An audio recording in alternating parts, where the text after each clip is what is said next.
નમો હરિયંતાણમ, નમો સિદ્ધાણમ, નમો આયર્યાણમ,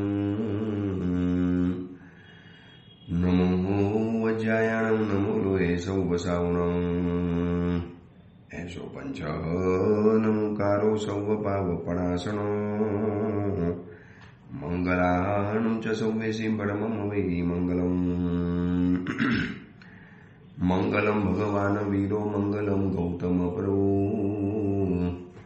મંગલમ સ્થૂલભદ્રાદ્યા, જૈન ધર્મો મંગલમ.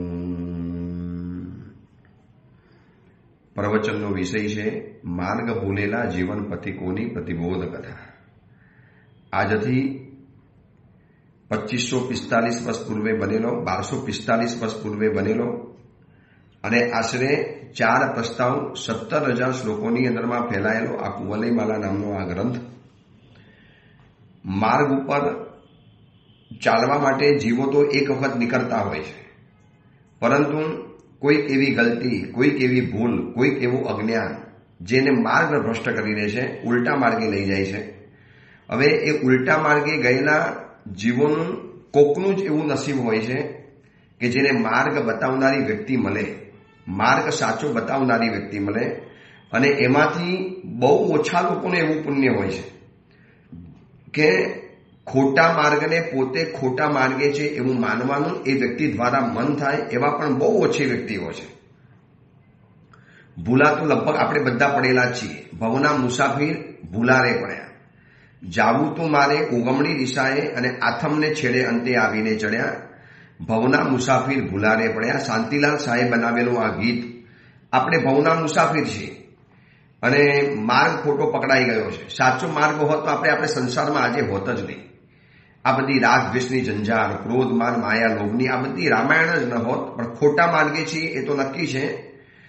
હવે બે બાબત છે, કાં આપણને સાચો માર્ગ બતાવનારી કોઈ વ્યક્તિ મળી નથી, અથવા તો એ મળેલી વ્યક્તિ આપણને સાચી લાગી નથી, ગમી નથી. આપણને ન ગમી હોય એટલે પણ માણસ સાચા રસ્તે ન આવી શકે. બેમાંથી કોઈક એકાદ તકલીફ આપણી પાસે છે. કોઈ આપણને રસ્તો જ નથી બતાવ્યો. આપણને કોઈ રસ્તો બતાવનારો કોઈ ઉપદેશક, કોઈ માર્ગદર્શક, આવો કુવલયમાલા જેવો ગ્રંથ, આવા પ્રવચનો, આવી રીતે આપણા માધ્યમ સુધી પહોંચી શકનારા પ્રવચનો કદાચ આપણને નથી મળ્યા. કોઈ એવો કલ્યાણ મિત્ર ન મળ્યો, કોઈ એવા સંયોગો ન મળ્યા, કોઈ એવી વ્યક્તિ કે પરિસ્થિતિ જીવનમાં ન સર્જાય, અથવા તો એ બધી બાબતો મળ્યા પછી પણ આપણને એ રુચિ નથી, ગમી નથી, પસંદ નથી આવી. આવું પણ આજે વર્તમાન સમયમાં બહુ લોકોની સાથે બને છે. એને સાચો વસ્તુ બતાવવાની અંદરમાં જાઓ તો પણ પસંદ ના આવે, એ ચીજ ક્યારેય માનવા તૈયાર ન થાય.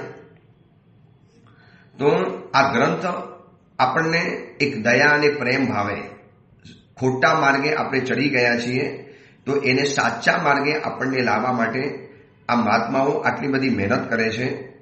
અને આ કુવલયમાલા ગ્રંથ કથાઓ દ્વારા જ, નકલી કથાઓ, એક પછી એક કથા, સેંકડો કથાઓનો એક સંચય, અને એના દ્વારા એટલો મીઠો, મધુરો, મજાનો અને સરળ સહેલો ઉપદેશ આપણને સમજાવે છે. અને આપણી એ કથામાં ચાલીએ છીએ કે સાગર દત્ત મુનિવર અવધિજ્ઞાન થયા, અવધિજ્ઞાની બની ગયા. અવધિજ્ઞાની બન્યા પછી એમને બીજા પોતાના 4 મિત્રોનું આખું સ્વરૂપ જોયું જ્ઞાન દ્વારા. એક વ્યક્તિ તો સિંહ બની ગયો, એક વ્યક્તિ રાજકુમારી બની છે, એક વ્યક્તિ રાજપુત્ર બન્યો છે, પોતે વણી પુત્ર બન્યા અને સંયમ જીવનના માર્ગે આવ્યા. હજી એક વ્યક્તિ તો દેવલોકની અંદરમાં જ છે. અને અવધિ જ્ઞાન પામ્યા પછી સૌથી પહેલું જ્ઞાન એમને પોતાના મિત્રો માટે વાપર્યું.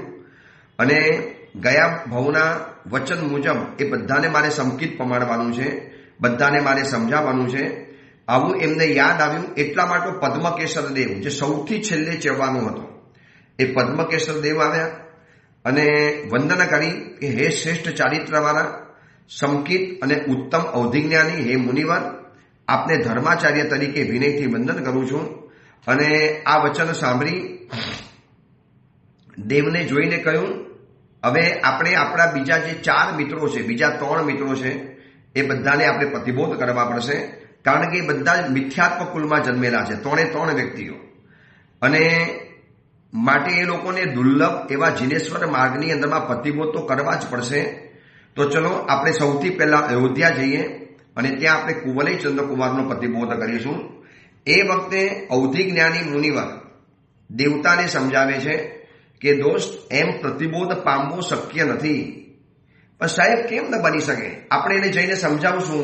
તમે ગયા ભાવની અંદરમાં દેવ હતા, એમાં અવધિ જ્ઞાની સાગર દત્ત મુનિવર એ દેવતાને કહે છે કે સુખના સમયની અંદરમાં વ્યક્તિને જ્યારે જીવનમાં કોઈ તકલીફ જ નથી, કોઈ પ્રતિકૂળતા નથી, કોઈ પીડા નથી, કોઈ ચીજ નથી, તો એવા સમયની અંદરમાં ધર્મ એને નહીં રૂચે.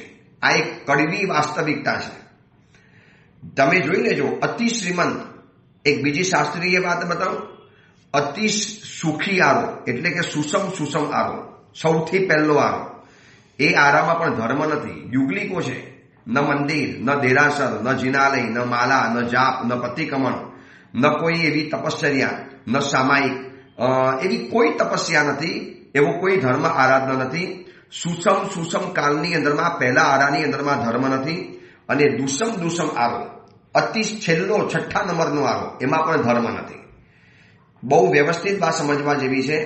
પહેલો આરો સુષમ આરો, ત્યાં પણ ધર્મ નથી. સૌથી છેલ્લો આરો દુષમ કાળ, ત્યાં પણ ધર્મ નથી. ધર્મ ક્યાં છે? જ્યાં બરોબર મધ્યમ સમય છે, મધ્યમ માર્ગ છે, જ્યાં મધ્યમ જીવો રહે છે, જેના જીવનની અંદરમાં દુઃખ પણ છે, જેના જીવનની અંદરમાં સુખ પણ છે. જેના જીવનમાં સુખ છે તો જેના જીવનની અંદરમાં દુઃખ છે. એટલે કે સુષમ આરો અથવા તો દુષમ આરો, આવો જે કાળ છે ને એની અંદરમાં ધર્મ તમને જોવા માટે મળશે. જોઈ લો, 6ઠ્ઠા આરાની અંદરમાં નથી એક દેરાસર, નથી એક ઉપાશ્રય. 6ઠ્ઠા આરાના જે વર્ણન કર્યા છે શાસ્ત્રોની અંદરમાં, તાવડે ડુંગરા તરણશે, વાય ઉડી જાય, એટલો ભયંકર વાયુ વિકરવાનો, એટલું ભયંકર તોફાન આવવાનું, એટલા ભયંકર અગ્નિઓની વર્ષા થવાની, એટલા ભયંકર ભૂકંપો આવવાના, એટલી મોટી નદી અને સાગરોની અંદરમાં સુનામીની લહેર પેદા થવાની કે ટોટલી તહસ નહસ છે. શાશ્વતા ગિરિરાજ અથવા તો ગિરનાર અથવા તો શાશ્વત એવા કોઈક એવા પર્વતો, તીર્થો અને મંદિર મૂર્તિઓ બચી જવાના, બાકી ટોટલી ખતમ છે. ખતમ એટલે બિલકુલ એક કડી સુદ્ધા પણ જોવા માટે નહીં મળે. એટલો ભયંકર વાવાઝોડું, ભૂકંપ, ધરતીના આંચકાઓ, અગ્નિની વર્ષાઓ, તેજાબની વર્ષા એટલી ભયંકર થવાની છે 6ઠ્ઠા આરાની અંદરમાં. કોણ ધર્મ કરવાનું? ધર્મનું કોઈ સ્થાન જ નહીં હોય, સગવડ નહીં હોય, સંયોગ નહીં હોય, સામગ્રી નહીં હોય, કોઈ ગુરુ ભગવાન નથી સામાયિક, નથી પ્રતિક્રમણ, નથી ચરોરો, નથી મુપત્તિ, નથી કટાસુ, નથી બેડકું, નથી પ્રવચનની પાઠ, નથી શાસ્ત્રો, નથી કોઈ મહાત્મા, નથી કોઈ પ્રવચનની સગવડ, નથી કોઈ શિબિરની સગવડ, કુછ બી નહીં, કશું જ જોવા માટે નહીં મળે. Totally zero. 6ઠ્ઠા આરાની અંદરમાં પણ ધર્મ નથી. અને અતિ સુષમ આરો, સૌથી પહેલો આરો, પહેલા આરાનું નામ છે સુષમ. એટલું બધું સુખ છે, કલ્પવૃક્ષ પાસેથી બધું પ્રાપ્ત કરવાનું. આ અવધિ જ્ઞાની મુનિવર સાગર દત્ત મુનિવર, જે પદ્મકેશર દેવ, જે બીજા 3 મિત્રોને પ્રતિબોધ કરવાની વાત કરે છે અને કહે છે કે કુવલય ચંદ્ર કુંવરને આપણે પ્રતિબોધ કરી આવી.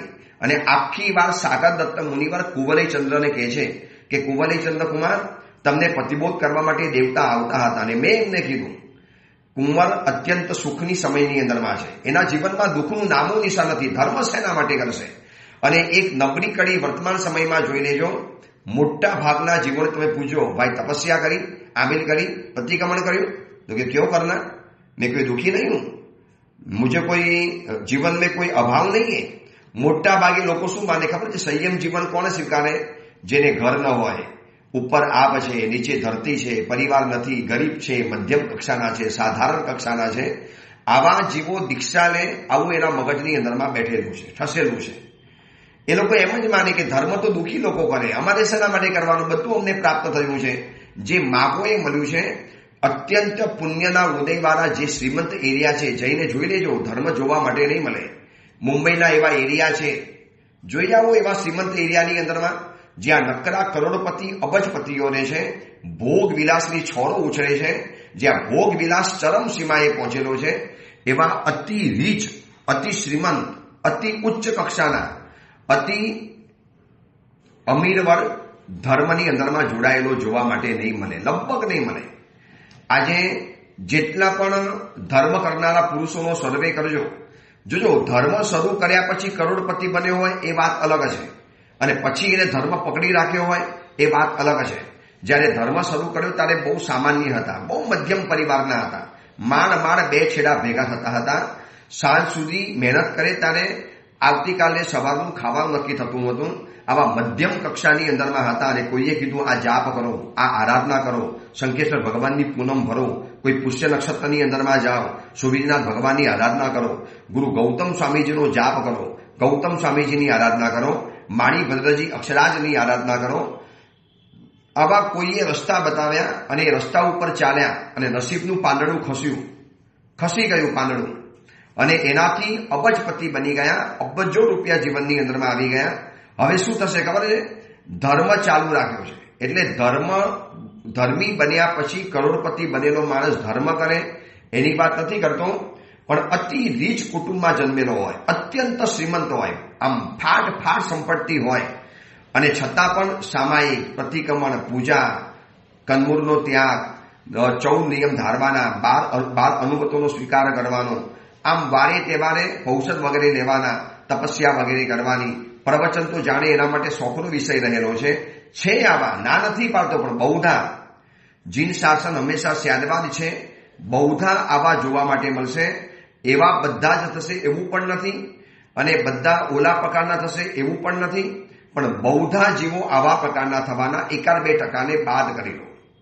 એટલે અવધિ જ્ઞાની મુનિવર કુંવરચંદ્ર કુંવરને કહે છે કે કુંવર, તારી પાસે આવતા પહેલા મેં દેવતાને સમજાવ્યું, પદ્મકેશર દેવને, કે ભાઈ અતિ રાજકુમાર છે, મને જ્ઞાન દ્વારા દેખાય છે, એને જીવનમાં કોઈ તકલીફ જ નથી, મમ્મી પપ્પા માતા પિતા ભાઈ ભાંડુ પરિવાર, અને આટલા મોટા રાજ્યનો અયોધ્યા નગરીનો રાજા એનો સુપુત્ર રહેલો છે કુવલયચંદ્ર, એમ પતિબોધ નહીં પામે. અને પતિબોધ પામવા માટે જીવનમાં કેટલીક તકલીફ, કેટલીક પીડા, કેટલીક દુઃખ, કેટલીક અભાવ એ જીવનની અંદરમાં જરૂરી છે, તો જ આપણને ધર્મ તરફનું આકર્ષણ થવાનું. એક નાનકડી કથા જાણવા જેવી છે. બહુ વખત પહેલા વાંચેલી હતી કે 100 માળનું મકાન બન્યું, 100 માળનું, અને એ મકાનનો જે માલિક હતો, મકાન બનાવનારા જે હતા, એ શેઠ એક માળને જોતા છેક 100મા માળ સુધી પહોંચી ગયા, 100 માળ સુધી, અને પછી ટેરેસ ઉપર પણ ગયા. બધું વ્યવસ્થિત લાગ્યું, પણ 2-4-15 સૂચનાઓ કરવાની હતી. એટલે એમને 100મા માળેથી નીચે બૂમ પાડી. નીચે જે કામ કરનારો જે મેનેજર હતો, જે સંભાળતા હતા, એટલા બધા જોશથી ચિલ્લાયા, અવાજ ન પહોંચ્યો. એટલે એમને શું કર્યું, 100 રૂપિયાની નોટ ઉપરથી નીચે ફેંકી અગાસીમાંથી, અને ધીરે ધીરે હવાની પાક ઉપર સવાર થઈને નોટ નીચે પડી એ મેનેજરની પાસે. અને જેવી મેનેજરે નોટ જોઈને ખુશ થઈ ગયો. 100 રૂપિયાની નોટ હવામાંથી મળી, એને ખિસ્સામાં લીધી, હાથમાં લીધી અને ખિસ્સાની અંદરમાં મૂકી દીધી. શેઠ કે યાર, મેં તો એને એટલા માટે ફેંકી કે ઉપર જોશે મારી સામે કે આ નોટ ક્યાંથી આવી. એની નજર ઉપર જશે તો મારે એની સાથે જે વાતચીત કરવી થઈ જશે. હું ક્યાં 100 માળ નીચે ઉતરવા જાઉં અને વરી પર ચડવાની અંદરમાં જાઉં. એટલે શેઠે હવે શું કર્યું, ફરી વખત 2000 રૂપિયાની નોટ ઉપરથી ફેંકી, અને બરોબર એ મેનેજરના પગ પાસે પડી. મેનેજર કે આજે તો આકાશમાંથી પૈસા વરસે છે, વાહ, બહુ સરસ, મારું નસીબ છે. હસતા 2000ની નોટ એને ખિસ્સામાં મૂકી દીધી. હવે શેઠને ચડ્યો ગુસ્સો, યાર 2 વખત એને ઉપર નજર નોંધવા માટે ઉપરથી પૈસા ફેંકું છું, અને પૈસા લઈને બેસી જાય છે, સામે પણ નથી જોતો, ક્યાંથી આવ્યો એ પણ નથી જોતો. હવે શેઠે શું કર્યું, એક નાનકડો પથ્થર લીધો અને જોશથી પથ્થર ફેંક્યો, અને બરોબર એ વ્યક્તિના મસ્તક ઉપર, ટકલા ઉપર એવા પથ્થર પડ્યો. નાનો પથ્થર હતો, અને હવે એને આવ્યું, કોણ આ પથ્થર ફેંકે છે, કોણ છે? અને જોયું ને ઉપર આમ નજર જોઈ, ઓહો શેઠ કે ઉપર આવ, તારું કામ છે, ક્યાંનો તમને બોલાવું છું. અને ઓલી વ્યક્તિ તો ઉપર ગઈ, પૂછ્યું સાહેબ મને પથ્થર કેમ માર્યો? દોસ્ત, પથ્થર પછી માર્યો છે, પહેલા તારી નજર નોંધવા માટે, તારી નજર મારી તરફ ખેંચવા માટે 100ની નોટ નાખી, તે નોટ લઈ લીધી, મારી સામે ન જોયું. તારી નજર નોંધવા માટે મેં 2000ની નોટ ફેંકી, તે નોટ લઈ લીધી, મારી સામે ન જોયું. પછી મને લાગ્યું કે હવે આ માણસને પથ્થર મારશું તો જ ઉપર જોશે, એટલે મેં તને પથ્થર માર્યો છે. મોરલ ઓફ ધ સ્ટોરી, પરમાત્માએ આપણા જીવનની અંદરમાં 100 રૂપિયા અને 2000 જેવી સુખોની નોટ વરસાવી છે. દીકરાનું, પત્નીનું, પરિવારનું, ધનનું, શરીરનું, આ બધું જ સુખ આપણને આપ્યું. કોઈ સુખ 100 રૂપિયાની નોટ બરાબર છે, કોઈ 2000ની નોટ બરાબર છે. અને આપણે કેવા છીએ ખબર છે? એ બધું સુખ લઈ અને આપણે ઘર ભેગા થઈ ગયા. પણ કોને આપ્યું? ક્યાંથી આવ્યું? કોના તરફથી આ છે? ફ્રોમ કયું છે? એ તો તપાસો. એ તો રસું ન જોયું. જેટલા સુખો મળ્યા, જેટલી સગવડ મળી, જેટલું મળતું ગયું બધું લેતા ગયા. એનાથી અહંકાર વધતો ગયો. ધર્મથી તો દૂરના દૂર ભાગી ગયા. કુદરતે જોયું કે આ વ્યક્તિને ધર્મ તો પમાડવો છે, આ વ્યક્તિને ધર્મ તો છોડવો તો નથી જ. એટલે શું કર્યું? એક નાનકડો દુઃખનો પથ્થર ફેંક્યો. કારણ કે સુખમાં તો એ માણસ નજીકમાં આવતો જ નથી. એટલે નાનકડું એક દુઃખ બરોબર એના જીવનની અંદરમાં લાવીને મૂકી દીધું. હવે ભાઈ સાહેબ ઝલ્લાયા. મને આવું કેમ દુઃખ આવ્યું? ભગવાન પાસે ગયા, પ્રભુ મને આવું કેમ કર્યું? ભગવાન કે તને મારી પાસે બોલાવવા માટે મેં તને દુઃખ આપ્યું છે. મેં પહેલા તો તને સુખ આપ્યું અને સુખ મળીને તારે મારી પાસે આવવું જોઈએ કે ભગવાન તમારી કૃપા. આ કલિયુગની અંદરમાં, આ ઘોર સ્વાર્થના યુગની અંદરમાં મારો પરિવાર મારી સાથે રહે છે, મારા શિષ્યો મારી સાથે રહે છે, મારા પરિવારમાં મને ભોજન વગેરે શાંતિથી મળી જાય છે, મારી જિંદગી સુચારુ રૂપે નીકળી જાય છે. ભગવાન તમારી કૃપા છે. આ તમારી કૃપાથી મારી જિંદગી સરસ મજાની ચાલે છે. આવો આભાર માનવા આવવો જોઈએ. એ તો ન માન્યો, બધું સુખ તે તારા ઘરની અંદરમાં લઈ લીધું. હવે જ્યારે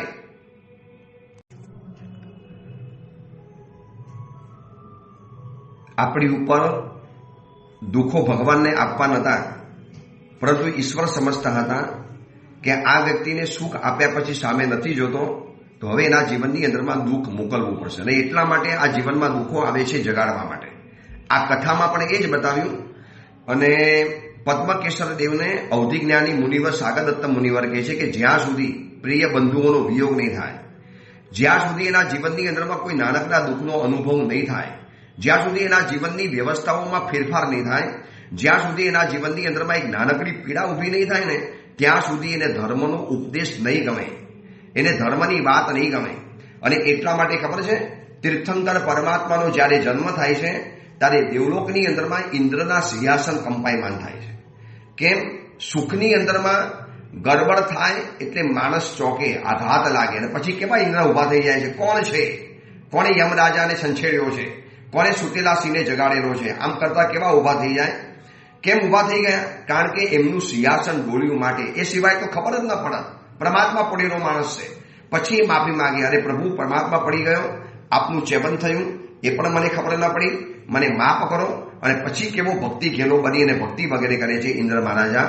તો વાત એ છે કે અતિ સુષમ આરાની અંદરમાં પણ ધર્મ નથી, અને અતિ દુષમ આરો, છઠ્ઠો આરો, એમાં પણ ધર્મ નથી. ધર્મ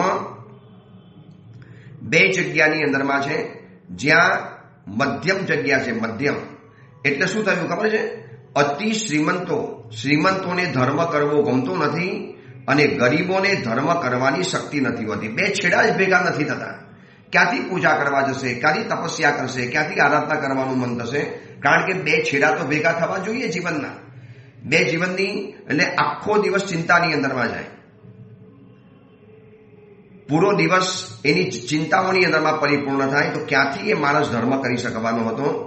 એટલે આ કુંવલી માલા કથા એટલું સત્ય બતાવે છે કે ધર્મ કરવો હશે તો પીડા હશે તો ધર્મ ગમશે, તો ધર્મ રૂચશે. બાકી અતિ શ્રીમંત તો કહી દેશે શેના માટે કરવાનું ભાઈ? બધું મને મળી ગયું છે. તો બધું કે મળ્યું છે એના માટે નથી કરવાનું, મળ્યું છે એના ધન્યવાદ દેવા માટે પૂજા કરવાની છે. લોકોના મગજમાં ભ્રમણા શું છે? લોકો મંદિરમાં કેમ જાય છે? માગવા માટે. નો, માગવા માટે નથી જવાનું. મંદિરમાં જવાનું છે મનેનું ઈશ્વરે આપ્યું છે એને ધન્યવાદ આપવા માટે. પ્રભુ, હજારો લોકો લગ્ન કરે છે, સંતાન નથી થતા, મને સંતાન થયા, આપનો આભાર. લોકો જન્મ્યા પછી જીવતા નથી, હું જીવ્યો, મોટો થયો, યુવા થયો, ભણ્યો, લગ્ન કર્યા, સંતાન થયા, મારી જિંદગી વેલસેટ બની ગઈ. પ્રભુ, આપનો આભાર માનું છું, આપને ધન્યવાદ આપું છું. આના માટે મંદિરમાં જવાનું હોય છે. પરંતુ શું થાય છે કે અતિ સુખની અંદરમાં હોય છે ને, એટલે આ બધી બાબતો એને જીવનમાં રૂચે જ નહીં, મજા જ ના આવે. એ માની જ ન શકે કે ધર્મ આના માટે કરવાનો. ઉલટાનો હશે કે શેના માટે ધર્મ કરવાનો ભાઈ? મને તો જીવનમાં બધું જ મળી ગયું છે, મળ્યું છે માટે ધર્મ કરવાનો છે એમ નહીં. મળ્યું છે, જેને આપ્યું છે, એના ઉપરની આસ્થા પ્રદર્શિત કરવાની છે, એના તરફની શ્રદ્ધા પ્રદર્શિત કરવાની છે, એનો આભાર માનવાનો છે. અને આ કુંવરની માલાની અંદરમાં અવધિ જ્ઞાની મુનિવર સાગર દત્ત મુનિવર એ કુંવરી ચંદ્ર કુંવરને કહે છે કે પછી એટલા માટે દેવતાને મેં અયોધ્યા પહોંચાડ્યો અને પછી મેં એમ કીધું કે આ જે ચંડસોમ જંગલમાં સિંહ બન્યો છે ત્યાં હું જઉં છું. એકાંત નિર્જન અરણ્યની અંદરમાં એ દુઃખી પામેલો રહે છે. તો હું ત્યાં જઉં છું અને પદ્મકેસરદેવ તમે ત્યાં જઈ એના જીવનમાં કંઈક તકલીફ ઊભી કરો, કંઈક પીડા ઊભી કરો, કંઈક મુશ્કેલી ઊભી કરો, એના જીવનમાં કંઈક આપત્તિ ઊભી કરો, એટલે આપોઆપ ધર્મના માર્ગે જોડાશે. અને પછી એ સમયે તમે ઘોડા ઉપર અશ્વક્રીડા કરવા માટે નીકળેલા જોયા અને એને સીધું એ જ કર્યું કે ઘોડાના શરીરમાં ઘૂસી ગયો, દૈવી શક્તિથી ઘોડાને ઉડાડ્યો, એ ઘોડાને માર્યો અને એ માર્યો એવું તમને માયાથી દેખાયું, પણ હકીકતની અંદરમાં ઘોડો મર્યો નથી, તમારો ઘોડો હજી ત્યાં જ છે. બરોબર ઘોડો જીવતો ઊભો છે, માત્ર તમારી આશાનો ભંગ કર્યો, તમને જીવનમાં એક આઘાત પહોંચાડ્યો, એક નાનકડી પીડા ઊભી કરી. એટલે જીવનમાં તકલીફો નકામી નથી, દુઃખના પણ ફાયદા છે. સુખના તો ફાયદા કોઈ નથી, ઉલટાનું સુખ આપણને નિષ્ઠુર બનાવે, ક્રૂર બનાવે. સુખ કદાચ આપણને એકલપેટા બનાવે, સ્વાર્થી બનાવે છે. દુઃખની અંદરમાં જ માણસ કંઈક જીવનમાં સુખે છે. અને એક વખત જે વ્યક્તિએ દુઃખનો અનુભવ કર્યો છે ને એ જ વ્યક્તિ જીવનની અંદરમાં સુખને પચાવી શકશે.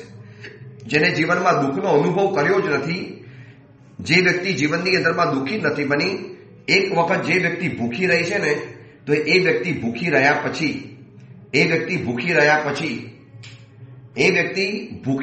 પછી એને ભોજન અતિશય ગમતું હોય છે. પણ જે વ્યક્તિ ક્યારે જીવનમાં ભૂખ્યો જ નથી રહ્યો તો એને જીવનની અંદરમાં જ્યારે જીવનમાં ભોજન મળશે ને ત્યારે એને બીજા દુઃખીઓ જીવનમાં યાદ આવવાના. એ સિવાય જીવનની અંદરમાં દુઃખીઓ યાદ નહીં આવે. એને એકવાર ભોજન નથી મળ્યું એવું દુઃખ એને જીવનમાં અનુભવ્યું છે. ઘર વગરનો વ્યક્તિ હોય અને પછી મોટું ઘર મળે ને ત્યારે એને એમ થાય કે હું પણ લોકોને આવું ઘર આપું, કારણ કે હું પણ એક વખત ઘર વગરનો હતો તો લોકોને ઘર આપું છું. તો તને જીવનની અંદરમાં આ દુઃખ એટલા માટે પહોંચાડ્યું કે બસ અહીંયા તને લાવો તો માટે, અને તું આવી ગયો છે માટે હે કુંવલય ચંદ્ર કુંવર. હવે આપણે બીજા જે પણ આપણા મિત્રો છે એ બધાને આપણે સંકિત પમાડવાનું છે, એ બધાને આપણે માર્ગ ઉપર ચડાવવાના છે, એ બધાને આપણે ધર્મ પમાડવાનો છે.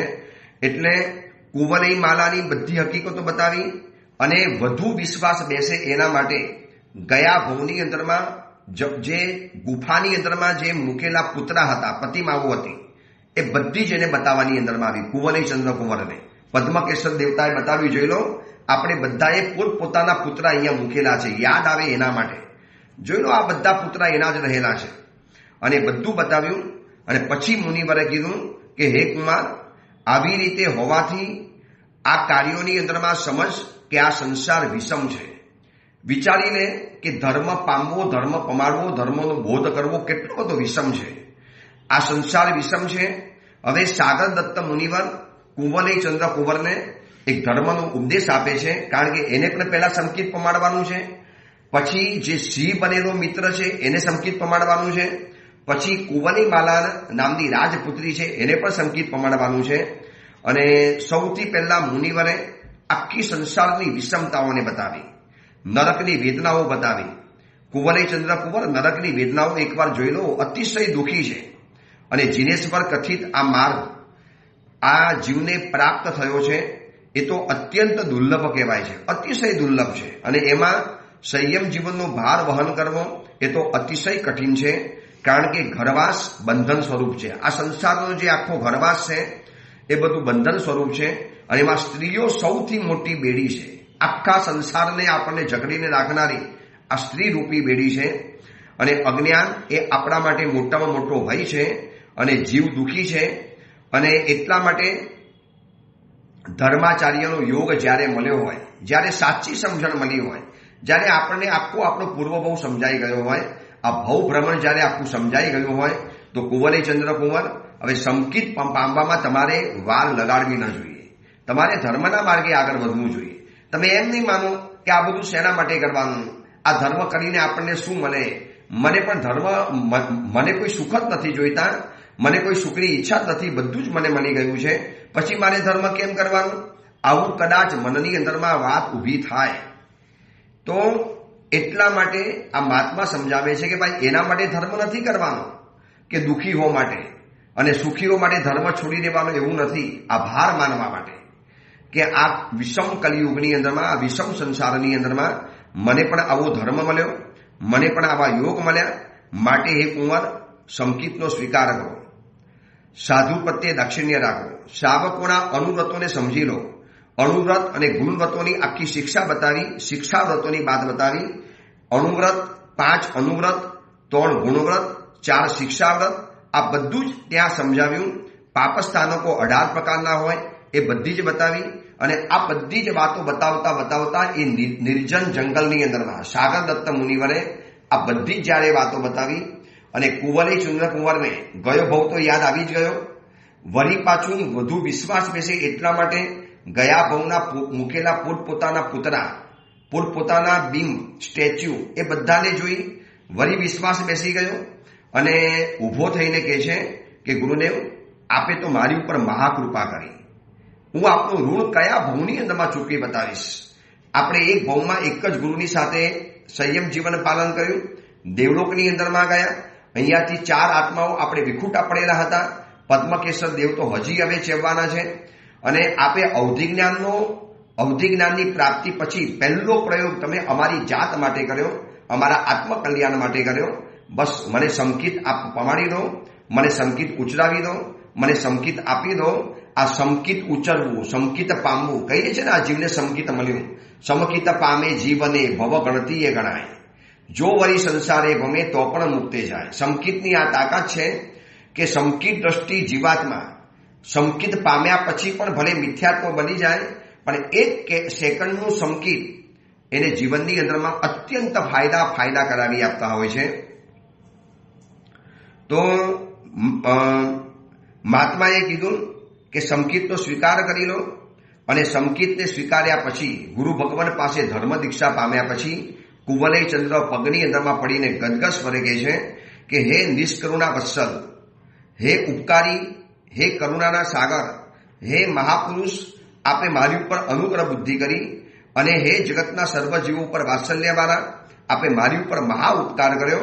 આ મારું હરણ કરાવીને પણ આપે મને સંકિત રત્ન આપ્યું છે.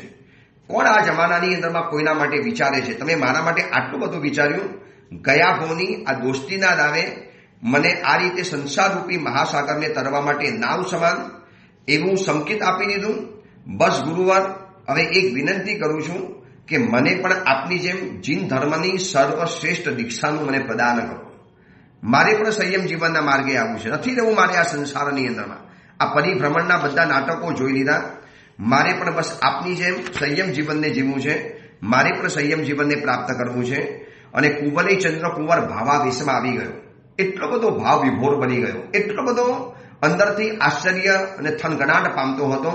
કારણ કે આ મિથ્યાત્વી અવસ્થાની અંદરમાં કોણ મને ધર્મ પમાડત? મને આ ધર્મ ન ગમત. શ્રીમંતનો દીકરો છું, રાજપુત્ર છું, મનની અંદરમાં તુમાકી હોય. મેં જેટલા પણ શ્રીમંતના દીકરા દીકરીઓ જોયા છે ને, એ તો ધર્મ કરવાની તો વાત છોડો, ઉલટાના ધર્મ કરનારી વ્યક્તિઓને પોતાની બુદ્ધિ દ્વારા જે નિંદા કરે, લોજિક ઊભું કરે, જે રીતે બધી દલીલ અને ચર્ચાઓ ઊભી કરે, એમ થાય કે આ માણસને નથી સમજાવવું આપણે. આટલું બધું ગાઢ મિથ્યાત્વ, આટલું બધું ગાઢ અજ્ઞાન, આટલો બધો ગાઢ અંધકાર કે સ્પષ્ટ દીવા જેવી પણ વાત નથી સમજી શકતા કે આ સંસારનું પરિભ્રમણ ચાલે છે આપણી ભૂલોના કારણે. એને અડકાવવું તો પડશે. કેટલા પરિભ્રમણ આપણે કર્યા, છેવટે સંકિત પામવું પડશે, જીનેશ્વર ભગવતની દીક્ષા સ્વીકારવી પડશે. અને કુવલય ચંદ્ર કુંવર એ સાગરદત્ત મુનિવરના પગમાં પડીને વિનંતી કરે છે કે મને સંયમ જીવનનું પ્રદાન કરો, મને આ સંસારમાંથી તરવા માટે નાવ સમાન એવી સંયમ જીવનની મને પ્રાપ્તિ કરાવડાવો. મારે હવે સંસારમાં નથી રહેવું, બહુ બધું જોઈ લીધું. આ મિથ્યાત્વી અવસ્થા, ગયા ભવનો દેવલોક, એની પહેલાનો મારો ભવ, આ બધા હવે મારે ભવ નથી બગાડવા. બસ મને સંયમ જીવનનું પ્રદાન કરો. એ વખતે કુવલય ચંદ્રકુંવર જે ઊભો છે અને મહાત્માએ જ્યારે એને કીધું કે ભાઈ તમારી વાત સાચી છે, સંયમ જીવન અમે તમને આપી પણ દઈશું, પરંતુ સંયમ જીવન આપ્યા પછી હજી તારે તારા કેટલાક ભોગાવલી કર્મ ભોગવવાના બાકી છે. એટલે ભોગાવલી કર્મ ભોગવવાના બાકી છે એટલે તારે એને ભોગવવા જ પડશે. તું એને સંયમ જીવનની અંદરમાં હમણાં તો નહીં આવી શકે અને હજી તારે કેટલાય જીવોને પ્રતિબોધ કરવાના છે. તારે હજી કેટલાય લોકોને આપણા જે મિત્રો વિખૂટા પડી ગયેલા છે એ મિથ્યાત્વીવાળાને સમકીત પમાડવાના છે. માટે જે આપણી બાજુની અંદરમાં જે સિંહ બેઠો છે ને, તને જે લેખતા હતું કે આ સિંહ ક્યાંથી આવી ગયો, અને આ જે પદ્મકેસર દેવ, આ કથા સાંભળનારા શ્રોતાઓને કદાચ ખબર હશે કે સૌથી પહેલા જ્યારે આપણે સાંભળેલું ત્યારે મુનિવર, એની બાજુની અંદરમાં એક દિવ્ય પ્રતિભા સંપન્ન દેવતાઈ પુરુષ અને બાજુની અંદરમાં એક સિંહ, ખૂંખાર સિંહ મુનિ ભગવંતની બાજુમાં બેઠેલા હતા. તો મુનિ ભગવંતે કીધું કે ભાઈ આ સિંહને પણ હજી પ્રતિબોધ કરવાનો છે. તારે હજી જે કુંવરી માલા બની છે, આપણો મિત્ર જે સ્ત્રી બની છે, રાજપુત્રી બની છે અયોધ્યા નગરીમાં, તારે એને પણ પ્રતિબોધ કરવાનો છે. એટલે હમણાં તને સંયમ જીવન આપી નહીં શકાય. પછી મુનિ ભગવંતે હવે સિંહની તરફ નજર કરી કે જોઈ લે આ સિંહને, હવે આપણે એને બચાવવાનો છે, એની રક્ષા કરવાની છે. તો સિંહને પ્રતિબોધ કેવી રીતે કરે છે, આ સિંહને અંતિમ નિર્યામણા કેવી રીતે કરે છે, નિર્યામણા અને અંતિમ સમયે સમાધિ આપવાની અદ્ભુત જાણવા જેવી વાત છે. એ વાત આપણે આવતીકાલે જોઈશું. એ જ મંગલ કામના મંગલ ભાવના. જેના આગળના વિરુદ્ધ કાંઈ પણ બોલાયું હોય તો મિચ્છામી.